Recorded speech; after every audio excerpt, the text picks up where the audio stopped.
আসসালামু আলাইকুম। আপনাদের সামনে আজকে আমি একটা ব্লেন্ডার সমস্যা নিয়ে আসলাম। এই যে এটি দেখতেছেন, এটা একটা বিদেশি ব্লেন্ডার, অনেক মূল্য, অনেক দামি। এই ব্লেন্ডারটি অনেক সময় বিদেশ থেকে আনে, এটা আমরা ব্যবহার করতে জানি না, কারণ আমরা অনেক সময় এটা সিস্টেম বা এটা নিয়ম কারণগুলো আমরা জানি না। যেমন অনেকে কী করে, এই ব্লেন্ডারগুলোতে অনেক পরিমাণ চালের গুঁড়ি দিয়ে দেয় বা অনেক পরিমাণে মশলা দিয়ে জাম করে পুরোপুরি দিয়ে এরপর সুইচ দেন। অনেকক্ষণ চালানোর পরে দেখা যাচ্ছে এটা যতক্ষণ পর্যন্ত শেষ না হইব আপনারা সুইচ বন্ধ করে না, যার কারণে এটা কয়েল গরম হয়ে কয়েলের মধ্যে প্রেসার ঠিক করে। যখন কয়েল গরম হয়ে যায়, কয়েল যখন প্রেসার পড়ে, তখন আমাদের একটা ওভারলোড সুইচ করে দিয়েছে কোম্পানি।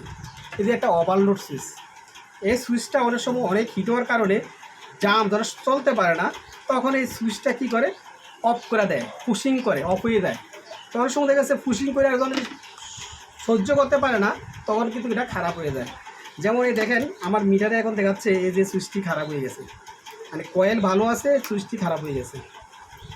এখন আমি কিন্তু এই কয়েলটা এই যে সুইচটা লাগিয়ে দেবো, ঠিক হয়ে যাবে, কিন্তু আপনাদের কয়েল কিন্তু ভালো আছে। তো সুতরাং চালাতে সময় একটু বুঝে শুনে চালাবেন, একটু পরিমাণে কম দিবেন, একটু লং টাইম নিয়ে আস্তে ধীরে সময় লাগিয়ে করবেন। আপনাদের এই কয়েলগুলো বেঁচে যাবে, অনেক দামি।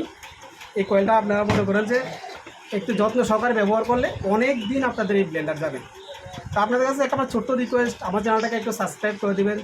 আর আমার কথা যদি ভালো লেগে থাকে, আমার চ্যানেলটা যদি আপনারা ফেসবুক থেকে দেখে থাকেন, আমার চ্যানেলটাকে একটু আপনারা ফলো করে দিয়ে রাখবেন। পরবর্তীতে আপনাকে আরও ভালো ভালো ভিডিও চ্যানেল দিতে পারি।